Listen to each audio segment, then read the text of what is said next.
Thanks for tuning in to watch. I'm Jan Willis from the eBeam Initiative, and this is the Perspective segment of the Summer 2017 edition of the Fine Line Video Journal. I'm pleased to have with me here today Jim Wiley from ASML, who's the current president of the Bacus Steering Committee for the SPIE Photomask Technology Conference. Welcome, Jim.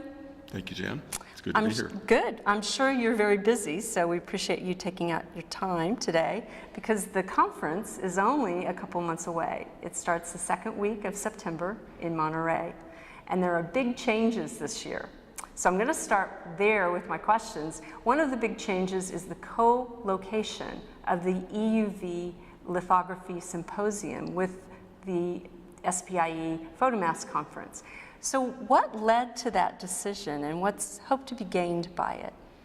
Well, for many years, the industry has complained that there were two meetings in the fall that contained overlapping information on EUV masks. The SPIE Photomask Technology meeting had a strong number of EUV mask papers, and there was also a strong number of papers on EUV mask at the EUV Technology Symposium. The EUV Technology Symposium previously moved from Asia to the United States and Europe in a 3-year rotation. When in the United States, it was sponsored by Sematech. Sponsored, underwritten, organized, and managed.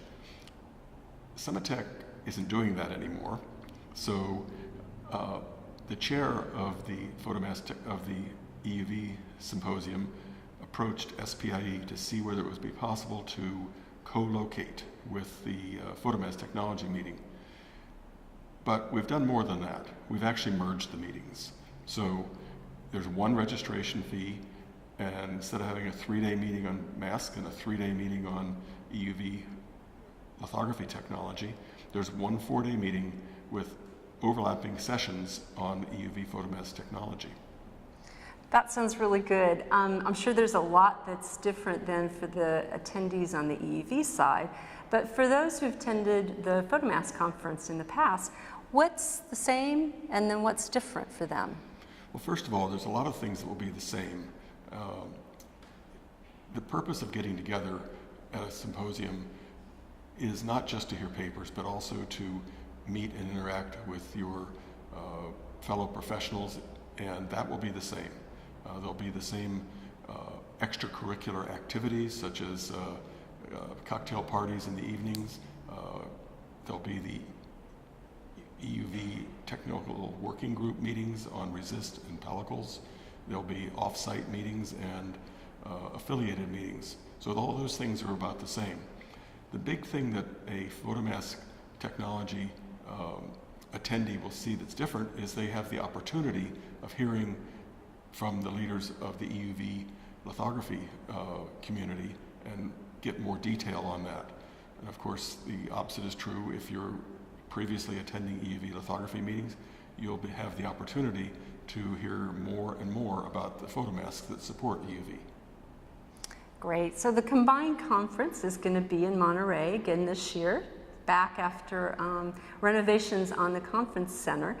But I think that's probably caused some extra work for everybody. So what's the latest update? Where are the events going to be taking place? The events are going to be in Monterey, but exactly where is still a little bit of a question. The Monterey Convention Center is scheduled to be finished 1 week before our conference starts. So we have, SPIE has prepared a complete backup plan for how we can successfully hold the meeting in the facilities that are in the Portola Hotel and the Marriott Hotel, should the conference center not be ready. Okay, that sounds good. We've got the straight information from the president. I wanted to ask then, Jim, about what your personal interests are in this year's conference. What are you really looking forward to? Well, as you know, I worked in defect inspection business for a long time, so I really do enjoy hearing about EUV mask defect inspection. There's going to be a number of excellent papers on that topic, and the panel discussion is going to focus on inspection of EUV masks. So those are sort of, for me, things I'm looking forward to the most. There's also the session on machine learning. And machine learning, I think, is a technology that is really just starting. But it's fascinating to see what the first stages of this is going to take us to. So I'm looking forward to that session that's on the first day also. That's great. We heard a lot about machine learning in the segment by Aki Fujimura on Shot Talk. So do you have any predictions about, how it's going to impact the Bacus community and how much, where, perhaps the first usage will be?